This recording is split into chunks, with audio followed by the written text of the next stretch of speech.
A Swizz and Pesci. The Pesci, the Swizz. This was a the Pesci, the Pesci, the Swizz. This was a the Pesci. The Pesci, the Swizz. How we doing? Swizz and Pesci. What's going on, guys? Coming at you live, not live. I don't know. Live. Not live. It's not Sorta live. We're live. They're not going to hear it live. It's Monday. We're here. It is Monday, October 11th. We are currently in and out of watching the Ravens-Colts game. 150 on the line. Yes, sir. We won't talk about it, but It's alright. let's get right into, I think, the most important thing of the week. Guys, it was the week. This was, I promise you guys, this was the week that it was supposed to happen. All week I was like, alright, I'm 0-4. I'm finally projected to actually win a game. And I was projected to win handsomely because he was starting Julio Jones all week. And he never sat Julio Jones, and I still lost by almost 60. But like, who the fuck would have thought Gaskin would have had the game that he had? Like, why would you start anybody on Miami's offense, let alone their running back, against Tampa? So he's the only person that actually showed up to play, apparently, against Tampa on Miami, and it just so happens that I fucking played him in fantasy. Devontae Adams, that's as expected, 11 catches, 200 yards in a tub, but like again, I played him in fantasy. Justin Herbert, 5 touchdowns, 400 yards. Again, he's been playing really good as expected. I played him in fucking fantasy. Najee Harris, 122 yards in a tub. That's not really expected.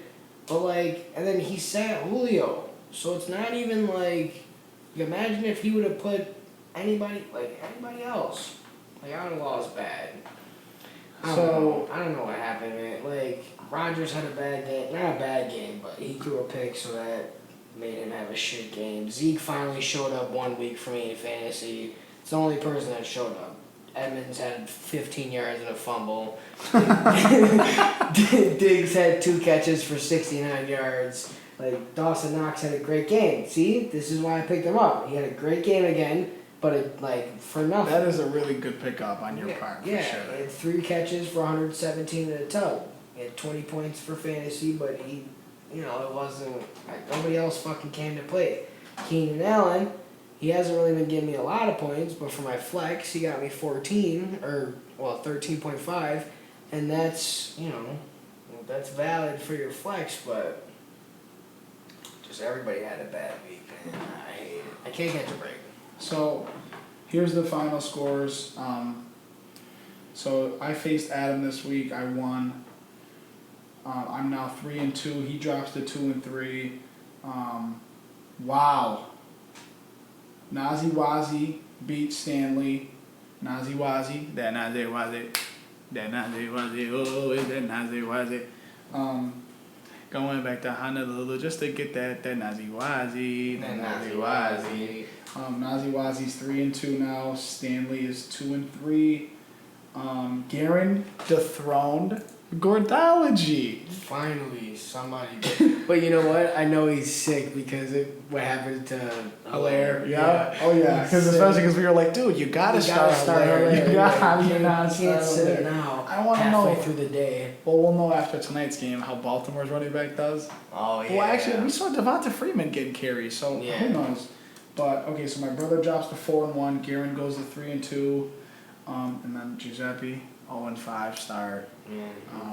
I mean, like that's. I don't know what to say, man. I'm letting everybody down. I'm sorry. 106 points. You can't. Even if you did face Byron, like you can't win with 106.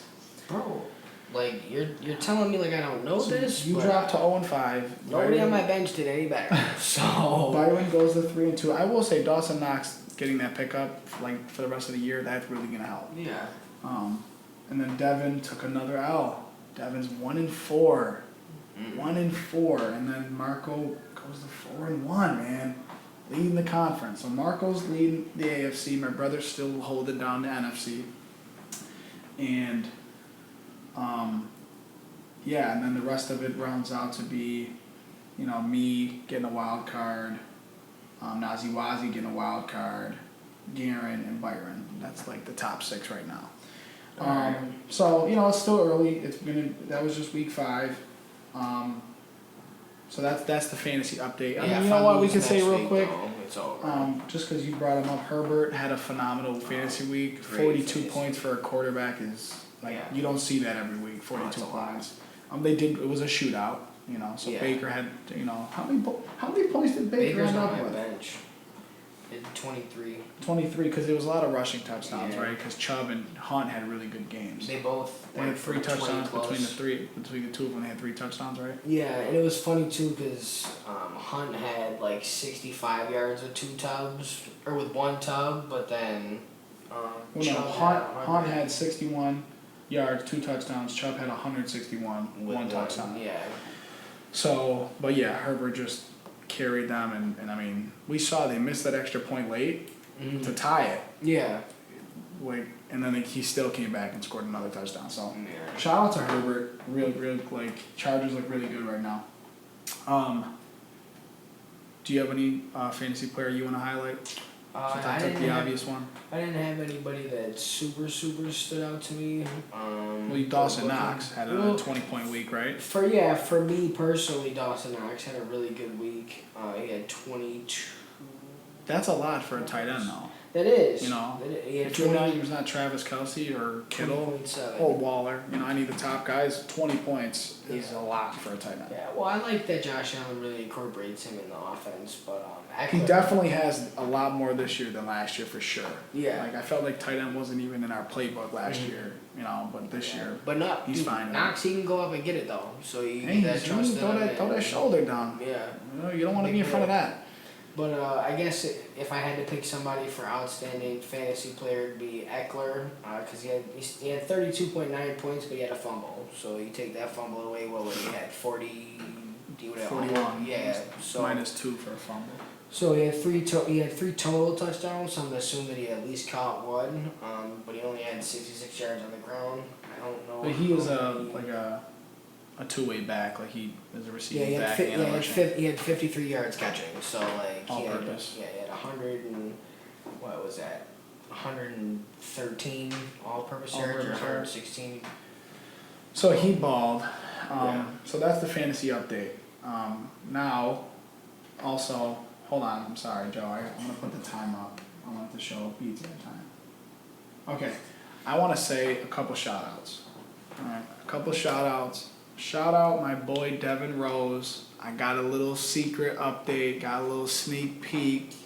He always hooking up the show with the exclusives. I did get a sneak peek of the Halloween drop. That joint is fire. The show is going to have them, and we're going to have to take a flick in them.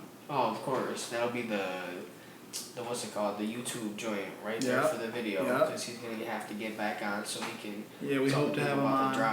Hope to have him on to release the. I mean, that's what I would like. I told him I was with him chopping it up, and I told him I would like it if he could come back on the show and do the drop on the show. But depending on where we're at, because if we don't have film at that point, you know what I'm saying. It's not really cool, like I'd be sick. Do you know? Did he give you a date at all? He's dropping it. It's got to be before Halloween. I don't know when he's dropping it. Honestly, I know it's before Halloween. Yeah. But he was telling me dates that he might have the stuff finished up. So I don't know the drop date, people. I don't know the drop date. Okay. But another shout out. Joe, talk about who's coming on the show pretty soon, flying in. Swave. Oh, yeah. You said flying in. I'm thinking, who the fuck's coming here? You got to drop some news. It's your news. Well, I don't know exactly what day we're going to be able to get him in here. Yeah. So I didn't want to drop it for the people. And it's a preview. It's not. I don't really know if he wants people to know, but in the coming future, we're going to have my boy CJ Swave on the show. We're going to be able to get him on here. I know he's got a new album coming out soon that he's been working on for a long time again. And he lives in Tampa, so we don't really get to see or talk to him as often. So it'll be real nice to get his vibe on the show, and he'll be able to, plug up his stuff. He's a very, very talented musician. Me and Swizz have been listening to him since we were in high school. Shout out Red Vans. Facts, yo. Shout out fucking Diced Pineapple, bro. Diced Hard. Shout out SpongeBob. SpongeBob freestyle, yeah. But yeah, no, I think that'll be a good episode for you guys. He's really electric and vibrant in what he does, and he definitely has a great personality for sure. So it'll be a really good show for you guys when we get him on. I don't know exactly when he's flying into Buffalo, so that might just have to be something that you guys get updated on the Facebook. Maybe I'll drop a preview as to when he'll be able to get on for you guys, but that's something to look forward to. Yeah, also, Swave, this one's for you. This is a little unreleased chorus that me and Swave have been working on for like the last 7 or 8 years. Stop. Go a little something I've never heard it. Something like, Shorty, we some pistol poppin'. Fuck with me, I keep the heat. Stop. Man, we wrote that chorus and we really wanted to record it because we both fuck with that beat, the Many Men beat. Oh, it's such a good song. Shout out Wait, to no, these- not Many Men. Is it Many Men? Yeah. No, it's not. I don't remember what you said. Hold on, I gotta get the beat in my Oh, head. it's Window Shopper. That's what it is. Yeah, I'm sitting here, not Many Men. Window Shopper. Because we were doing the Window Shopper remix, we wrote it down, we had the whole chorus. He'll know it. I guarantee when he comes, he'll do it. He remembers it. I don't remember all of it. We'll have to give him the freestyle. Oh, for sure. 100%. 100%. On a beat for him. So, be a good ass episode for you guys. Yeah. Oh, yeah. That'll be. Oh, yeah. And we can talk baseball, even though you don't. My boy is a loyal Yankees fan. I'll sit and talk shit. Swave has always been a loyal Yankees fan. I'll get stats to debate the Yankees just to have a good debate good. with There you go. There you go. Do that. Yeah, so that's some stuff coming up, going on right now. And I think we could get right into our next topic. We're going to talk about the coaches. Okay, so we don't really do a lot of basketball here on the show just because the season hasn't started, but opening week is not next week. Well, the preseason's going on right now. Yeah, and we probably should talk a little bit about the preseason before we get into our topic. I just want to talk about how dog shit Russell Westbrook's been playing this preseason. He's got more turnovers and he has made buckets. So we're gonna see how that works out for him. I see Russell Westbrook getting traded You're tweaked. before the deadline. You're tweaked. I don't know, man. You're tweaked. LeBron makes the right decisions everywhere he goes, bro. And if it's not working, he wants to win another one. Oh. I'm telling See, you, bro. I'm gonna be honest. I don't think it's who they needed, in terms of the type of player. Yeah. But I think that it will fit. Now, I do think that they are going to make a big move at the deadline because they need a shooter. They need shooting. That's what that team needs, is shooting. In the playoffs, you saw them get exposed because LeBron would penetrate, into his kick-out, and nobody was hitting shots. Morris, I can't even tell. I was watching the playoffs. Kuzma, all those guys that were supposedly, going to make these shots at the three-point line were absolute bricks. They were just getting put in big deficit holes. So I think that that's going to kind of get exposed throughout the season, and they're going to go out and get a shooter. But I do think Westbrook's going to be huge because as LeBron gets older, I mean, we always say that as years go on, and he still keeps doing it. But I think that he might end up not driving as much, and maybe he'll start shooting more. Well, he's already Westbrook started can to do drive. that. Yeah, I think he's already started to shoot a little bit more threes since he's been in Los Angeles. But my worry for that is it's not necessarily they got shooters. Cool. They got Malik Monk's a shooter. Malik Monk, he's a bona fide hooper on top of that. Kendrick Dunn is also not an elite shooter, but he's a good shooter. Wayne Ellington, another one, good shooter. Melo, people have been forgetting about Melo. Melo's a good shooter. Melo played great in Portland last year. So my worry is just Russell Westbrook. He's such a ball dominant player that's how LeBron is he's very ball dominant. He's not that he has to facilitate. He can come off ball, But we saw how Russell Westbrook plays when he comes off ball, when he played with James Harden, and it did not work. They got far because of the level of shooting and how many points James Harden could go out and score every night, and just the Rockets had a good 3-point shooting team, and D'Antoni's a good coach, so they were always able to make it far. But I don't ever see Russell Westbrook playing for an NBA championship, ever. And if he does again, he's not winning it. It's just, I can't see his type of basketball winning, and I don't think LeBron is going to.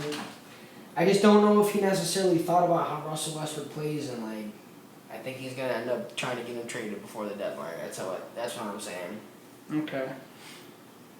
So we can disagree because I definitely think that Westbrook's bread and butter is the pick and roll. Like you saw him do it in OKC with Steve Adams for like, I mean, it was like you couldn't even stop it. Like, right. And you knew that's what they were doing every time, and it would work every time. Yeah. So and that's what Steve Adams. Crazy. So I'm saying with AD, finally get him like going in the paint. It's not like on the move off ball because AD's another one where he scores a lot of his buckets with the ball in his hand. So I feel like Westbrook can take a little bit off that and get him in space because he's gonna have to draw a lot of double teams and bring people over. Where who did they have last year that was doing that? LeBron and nobody. Yeah. Like Caruso was more like a shooter. Like I wasn't think of point guard. You know what I'm saying? Like someone that could penetrate and move, the interior defense. Yeah. So AD could get some space because you got to pick your poison. Westbrook, he's a dog in the paint. So you can't just leave Westbrook open in the paint. Shit, but okay, well let's. The pick and roll though, you're right. Him and AD are gonna dominate the pick and roll, but if AD gets healthy, that comes down to him being ball dominant. LeBron. No, I agree with you that he's ball dominant. Super ball dominant. They both are, and I don't listen. You have a valid point. Yeah. Like I 100% know what you're saying. He's ball dominant. So is LeBron. Yeah. I saw how he was with James Harden. I totally you have valid points. I just disagree. I think it's gonna work out. Yeah. I think that this is what Westbrook needed. Like this is his. He's from LA. I know. So I feel and like he said he's fuck no to the Clippers. And I heard that he said that if he got traded, he said no to the Clippers. No way. He said he wanted to go to the Lakers. But, who knows? Maybe now that he's playing with LeBron, maybe he'll finally fucking kind of fuck. It just preseason's just already looked bad, and I feel like that's not going to be exactly how it is to this when the season starts, but to an extent, that's how it's going to be. Stop. This preseason stuff is perfect example. Spencer Brown, rookie right tackle for the Bills. In preseason, he was graded the worst player on the Bills. The worst. He just took Cody Ford's job, and now he's starting at right tackle. He started last night at right tackle. They moved Darrell Williams to guard. He's hooping. In the regular season, his numbers are insane. I know preseason means nothing. That's what I'm saying. I'm so just Westbrook saying how having bad he's playing, it's gonna. I just. But feel look like who he's that playing reflects. with. I don't know, man. Well, whatever. Okay. Yeah, whatever. We can agree to disagree. We can agree to I don't disagree. like Russell Westbrook's basketball style. I've never been a fan. I just don't. Bro, you're the same dude repping Sam Decker though, so you gotta give me some sort of evidence that proves you know what you're talking about with basketball because you have been missing on guys this dude's gonna be solid. This dude's gonna be solid. I missed on a couple of guys. A couple of guys. All right. A couple of guys. Shout out Langston. He's actually a free agent. Golden State just waived him. Yeah, it's who you've been big on. Shout out my boy Langston, St. Joseph College. You already know what it is. Joe was repping St. Joseph's College before he knew it was a college. That's How about that one? How about that one, though? Huge fact. So let's get to it. So we wanted to talk about the best hire for a head coach in this past offseason. Okay, and then we want to see what coach is on the hot seat. All right, I'll start. We'll go hot seat first. Okay. And then we'll go into hire. Okay. My coach on the hot seat, Steve Nash. Bold, I know. My other one's kind of safe, so I went bold with the hot seat. Reason I say it is, we just saw it with the Clippers. When the Clippers got Paul George and Kawhi, every single person and their mother was saying that the Clippers were winning the championship. Who's going to be able to stop the Clippers? Myself included. Absolutely. I was on that wagon too. I thought, like, come on, Kawhi and Paul George, it seemed like a winning formula. Yeah.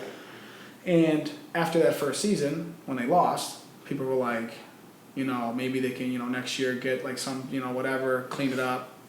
No, the next year lost again. Now it's like there's 4 teams above the Clippers who people think that are even coming out of the West. You know what I'm saying? What I'm saying is that the championship windows in the NBA are small. Look at Golden State. Not that they're not going to be good this year, but like the last 2 years, they didn't even make the playoffs. Right. And before that, they were like the most dominant team in NBA history. You know what I'm saying? So when you have Kyrie, which we'll use another episode to talk about Kyrie because there's plenty to say about Kyrie. I could talk 4 episodes about Kyrie. I know, and I've never been a Kyrie fan in my life, but he's talented.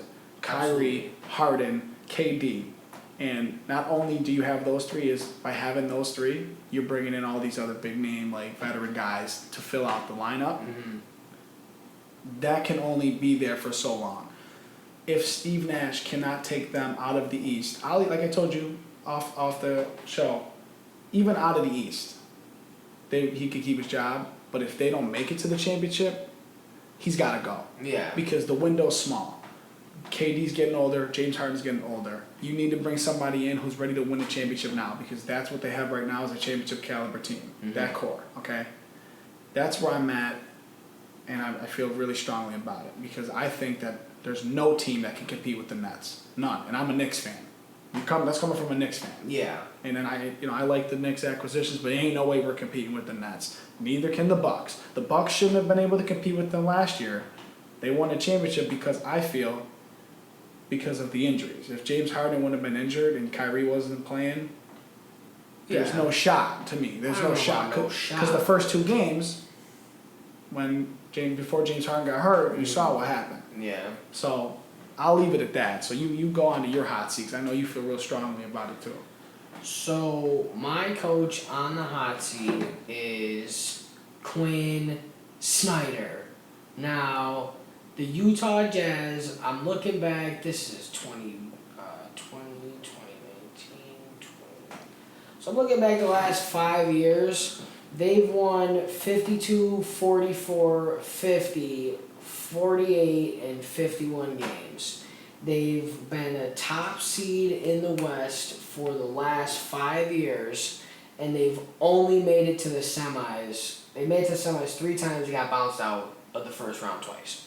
You have a 3-time decoy in Rudy Gobert, and he led the league in blocks per game twice. Or total blocks, not blocks per game.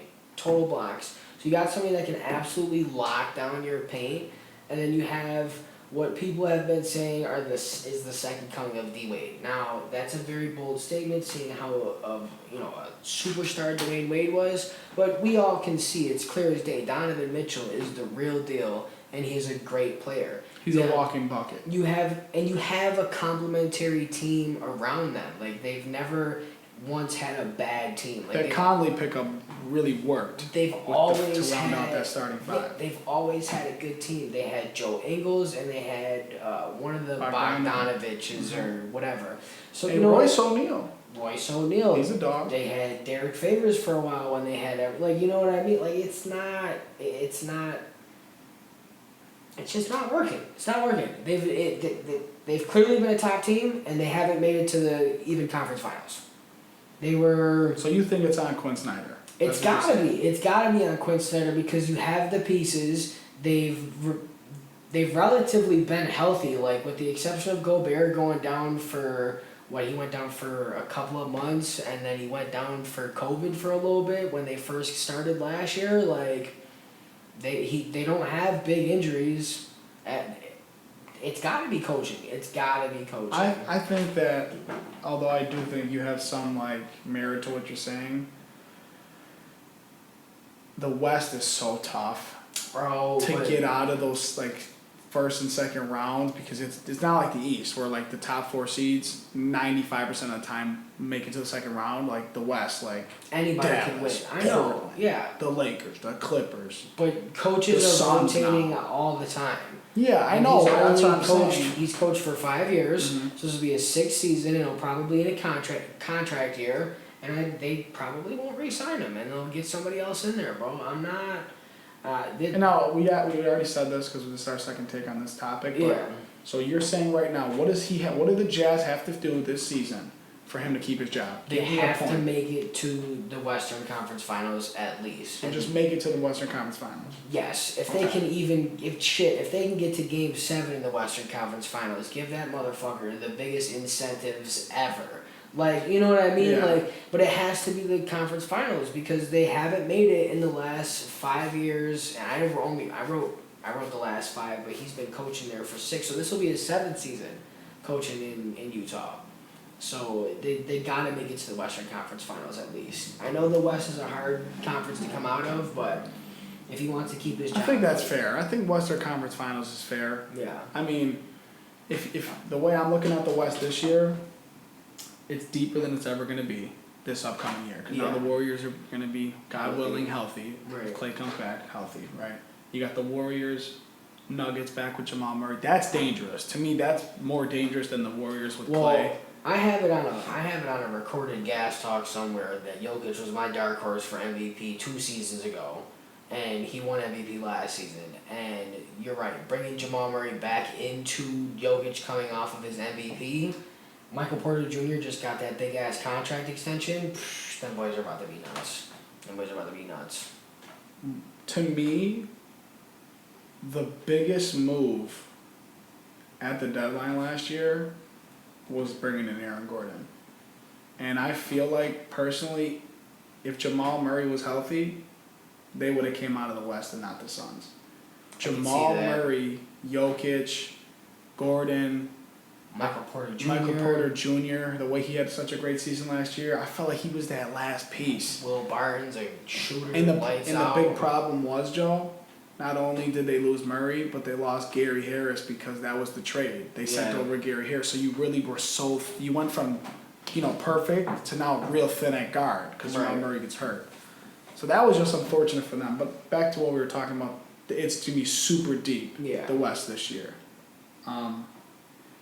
So yeah. But that's fair though. Western Conference Finals. Yeah, I think I could agree with you. I mean, it's hard to fire a coach if they are a top 3 seed, even if they get bounced out first round. Especially if you don't have 2 or 3 superstars, because listen, Gobert's a great defender, but the way the league is now, he's not a superstar. Donovan Mitchell is getting to that point. But that's it then. Then they have a good cast around him. Conley had a really good year last year, all-star.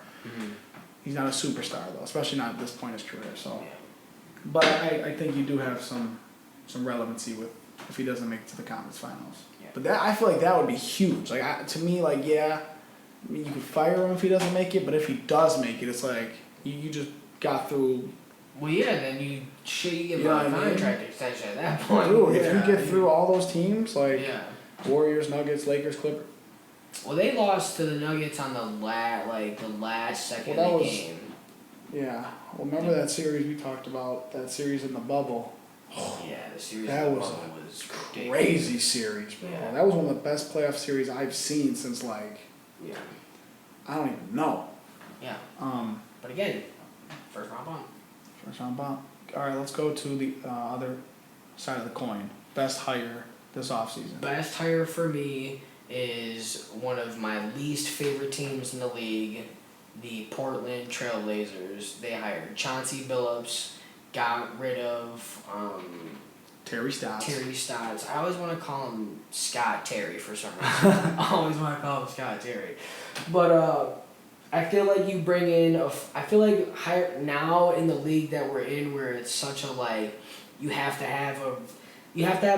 I'm big on having a good relationship with players to win a championship, and I feel like the best way to do that now is to get former players as your head coach. Granted, there's a lot of good coaches still out there, but all of these old school Greg Popovich, Dan Toney, they're getting old, and the people that are going to replace them are these players, these former players, these Chauncey Billups, Ben Wallace just got a job with the Pistons. I feel like that being said, he was such a good basketball player. He had a really high basketball IQ when he was out there.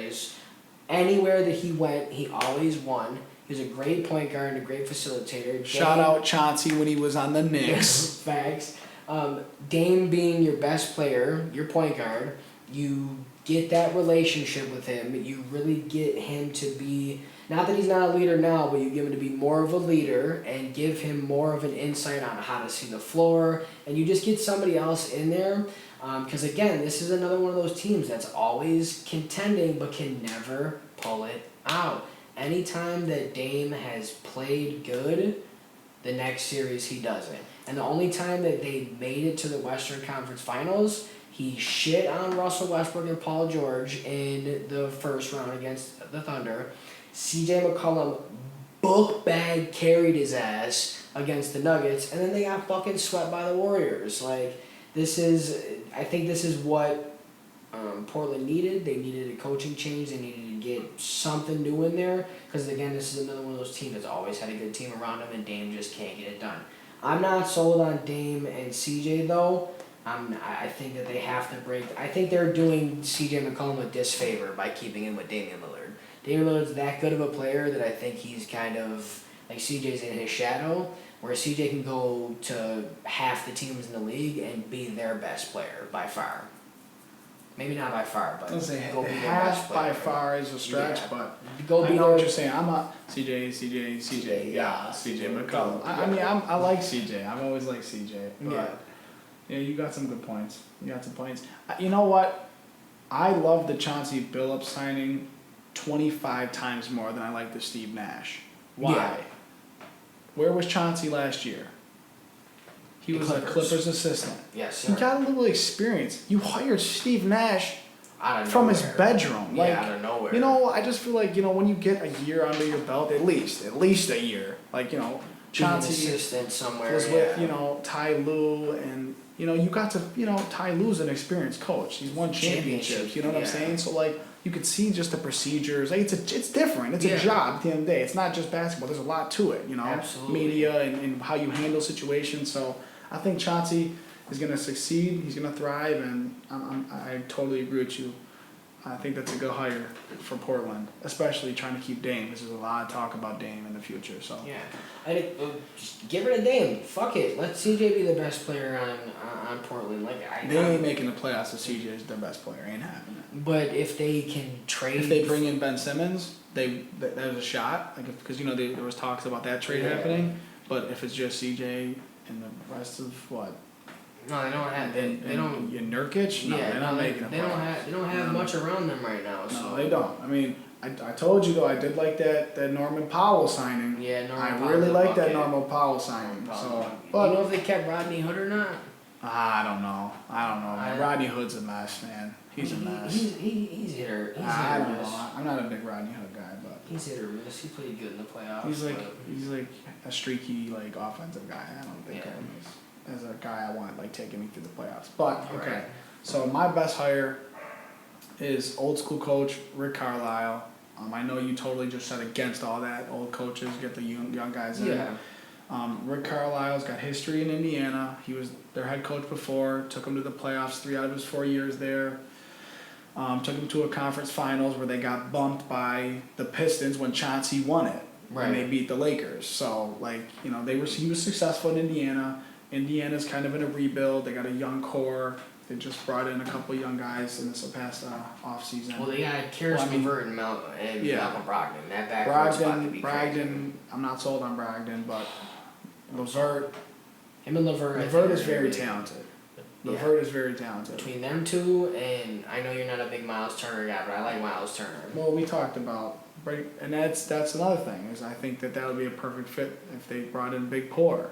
Yeah. Big Pour. Yep. I don't know. I like that. I like that trade. Because Porzingis, as much as they say nothing's going on, all this talk wouldn't be happening. Like, you don't hear all this talk about Clay and Curry. You know what I'm saying? Like, there's talk. There's got to be some sort of validity to it. So, I don't know. I think get Porzingis out of there. They gave it a shot with, Luka. Give Luka Miles Turner, big man, and I don't know. Yeah. But that's just me hoping, because I love Porzingis. I loved him in the Knicks. I thought that. Yeah, shout out to Phil Jackson for being the worst general manager, president, of all time and making us miss playoffs and ship Melo out. But let me not rant because I will start really getting angry because I hate Phil Jackson with all my heart. And he ruined New York basketball for his entire tenure as the Knicks president of operations. So, shout out Phil Jackson as the head coach of the Bulls, the greatest dynasty of all time. Okay, shout out Phil Jackson as the head coach of the Bulls because. But as any sort of managing a team, no.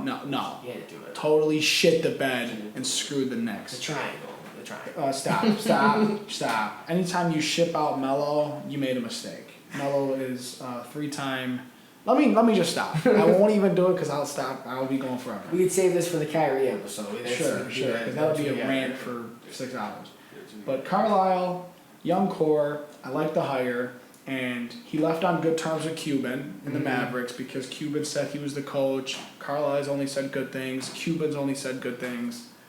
He's a great coach. He usually leads teams to the playoffs. And I think that him going there, Indiana will make the playoffs this year. They still need a couple more pieces to contend, but I think that they will make the playoffs this year. Yeah, well, you got a lot of young guys on that team, so you bring in a championship caliber coach. You kind of set the tone at the door. Yeah. You know, he has a championship with one of my personal greatest power forward of all time. It's hard to obviously not put Tim Duncan, but what Dirk was able to do against Miami, that's my greatest power forward of all time. So you're able to come in with that experience with a young team like the Pacers. I think it's gonna work. I don't necessarily think that they're gonna contend, like you said. They definitely are a piece or two away from contending, but they will make the playoffs in the East this year. Absolutely. I think that them, Chicago, those will be two teams that are kind of on the uprise. Chicago future. Chicago looks great. Again, it's preseason, but they look great. They got Billy Donovan. They're all they made those moves during the offseason. They brought in DeMar and Lonzo, and Caruso. Yep. So like a couple of those teams are gonna shoot up in the East with Philly's future kind of in a gray area with Ben Simmons. We don't really know. Because if they lose him and they don't get nothing for him, I already told you, they're dropping down a couple of spots. The Knicks will win more games than them, and even Atlanta will win more games than them too. If they lose Ben Simmons and don't get nothing back for him, Atlanta's gonna be a top team. So that's a good take. It's 37. I want us to just at the end of these shows, I want us to just talk other stuff, just regular, willy-nilly. Not some of the stuff from the last one because I got a little heat on me. Yeah. A little heat on me, you know. But so this weekend, I made an appearance. I was out and about a little bit. We had a good weekend, Joe. You and me, we did a lot this weekend. Yeah, I'm walking around on a broken leg, and this kid's got me out till fucking 4 o'clock in the morning. Shout out Paul and his boys for absolutely. I don't even know, man. I was so fucking high when I left there. That gravity bong had me touching earth. That I get paid on Wednesday. I'm going to buy one. Cause I've always made your own makeshift 2-liter gravity bongs or your little McDonald's cup and a water bottle. But that was a real glass gravity bong. That shit was official. I'm about to go get one for sure. Yeah, that was a good time. You guys, the boys came over to Razors on Sunday for the game. That was fun. We got to kick it. We played spades. Northeast Regional Champs. Shout out to Nazi Wazi spanking them boys in spades. You already know what it is. Shout out Kirk, because you know what the real deal is. Shout out to the Gravy Gamblers. Shout out the Gravy Gamblers, because you know what that is. Good weekend under. I had off today. Got to relax. Yeah, what the you fucking Columbus Day. You had off. Such today. a bullshit holiday. Well, no, this is the last year we're getting it off because they added Juneteenth. So we're gonna get Juneteenth from now on. That's a way better holiday than fucking Columbus Day. Well, there's a whole bunch of Columbus Day gets a lot of heat now, from the whole thing. So, so this year I get the double whammy. I'll get Juneteenth and Columbus. Next year they're taking that out, and I'll just have Juneteenth paid off. So that's dope. Yeah, man. Now that we're sitting here, we got a couple minutes. I just want to get into Kyrie Irving because I feel like I have enough to say about him that I could say, I could talk for the next 2-3 minutes about it and then still have a whole episode talk your worth of shit. We got 2 So minutes. Kyrie Irving, hands down, is one of the worst leaders in the NBA. Arguably one of the worst leaders in sports right now. Going back to when he was in Boston, I loved Kyrie Irving as a basketball player. I always put him in my top 5 point guards, growing up, and he's a wizard with the ball. It's undeniable. He's got some of the best handles of all time, and I will always give him his credit that he won a championship and he's a good basketball player. But in terms of a leader, Kyrie Irving will never, ever be able to be, and he's never been able to be, the best player on your basketball team and win a championship. The only time that he was the best player on his team is when he was in Cleveland before LeBron got there. Never made a playoff series. Joe, there's a reason that Kyrie Irving in the history of basketball is the only player to ever willingly leave LeBron James. Like, you're fucking stupid for that, for one. But he never made the playoffs before. He was in Boston 2 years later, or 2 years after he left. Totally left underachieved. LeBron. In Boston. And not even that he underachieved, because the first year, Jason Tatum was 1 game away from the finals without Kyrie Irving the whole playoffs. Then he comes back, they have basically the same team, and then they get first round bump the next year. Or maybe, was it second round? I think they might have snuck out of the first round the second year he was there. But then, what happened last year? And he's injury prone on top of being a bad leader. There's always talks about him having, arguments and shit in the locker room. He's never one to really talk to the media. Like, you're a basketball player. Like, he sat out for no reason. He misses games for no reason. Like, you're a basketball player. You get paid. And this is one issue that I have with my own guy, Kawhi Leonard.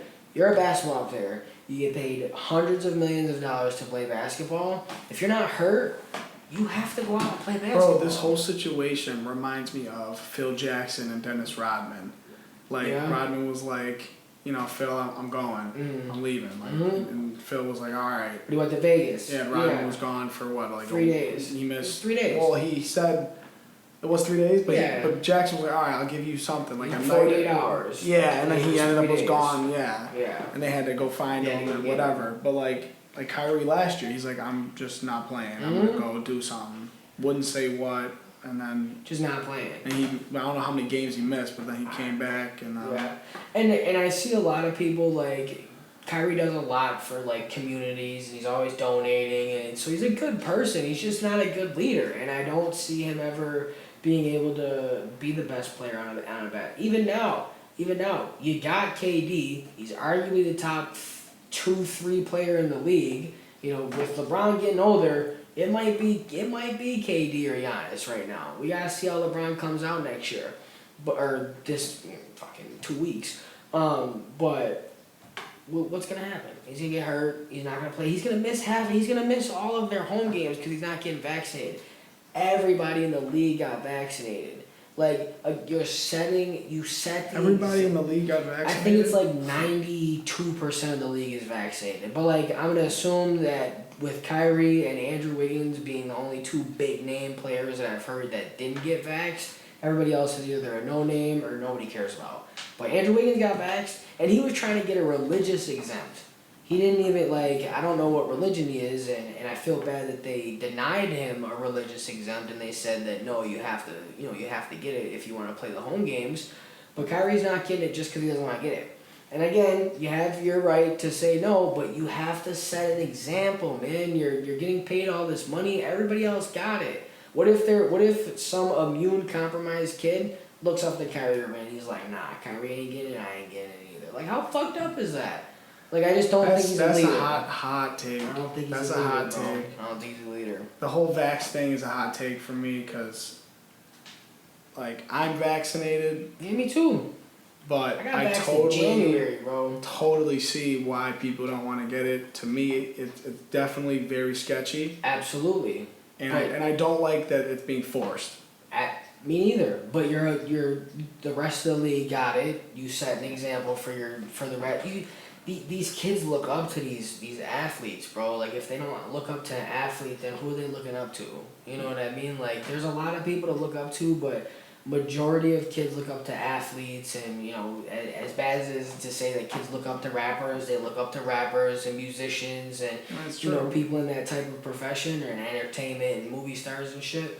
But like you have to set an example at some point, and him being the last big name player to not get it, I feel like he just wants that attention. He just wants that attention, and that will always forever be my take. Me and shout out Stack Simpson have had a lot of heated debates about Kyrie Irving, and for the last 3 years I've always thought that he was a terrible, terrible, terrible leader. He's not a good locker room guy. Shout out to Stack and the whole Apocalypse squad.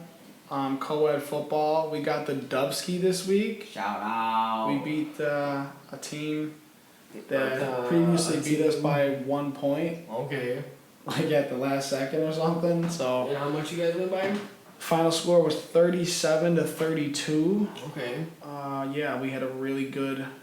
Like that was a tough game. Like people were watching. It was like so intense, back and forth, back and forth. Yeah. Stack had a real good game for me, man. Like there was a couple plays he just came up big. Good. So Stack, shout out Stack.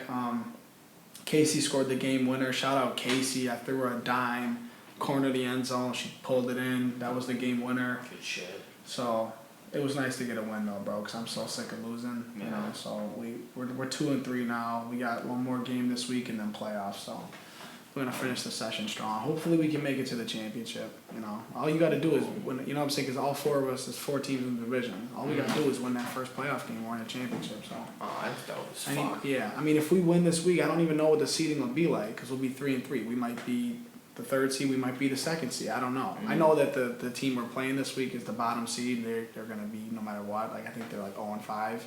But I think we got a shot at getting that number 2 seed because the team we beat last week was previously the 2nd seed. So I don't know how many wins they got, but. Yeah, man, we're looking forward to getting you back on the field, man. Shout out to Joey. You know, once Joey gets his ankle right, not only is he gonna be on the basketball court, but we got some plans on the football field. We got to get JoJo back on the football field. Yeah, I'm about to go crazy, man. Y'all boys, man. If you fool with me, you know I'm valid. If you played football with me, you definitely know I'm That he likes to hold on the offensive line. Alright, well, Holding.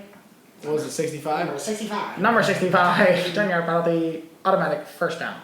All right, bro. Let's wrap it up. That was a good app, bro. That was a good app, man. Good app. Hell yeah, dog. Good shit, square. All right, peeps. Shout out to everybody that's been listening. Tomorrow we're gonna post. Tomorrow we're gonna post our power rankings for the week on the Facebook page. Shout out to Joe Square. Pesci came through on that one. I didn't even think to make a page, but so Joe made the page, and then tomorrow, yeah, we're gonna put our power rankings up. Yes, sir. I was going to touch on the power rankings, but you already said it, so look out for the Instagram. I'm going to be making an Instagram in the next couple of days as well, just so that way we can, you know, I'll post all our old pictures, and we'll get all the new pictures up, and then we could put up, you know, we could do little skits or whatever. We could post like, you know, like the brands and stuff that we support. You know, like when Dev drops his stuff, we put it on there. Yeah, so look out for the Instagram, guys. I'll post I'll post a picture on the Facebook of, you know, once I make it and get it all going. Yeah. Swizz and Pesci. Pesci and Swizz.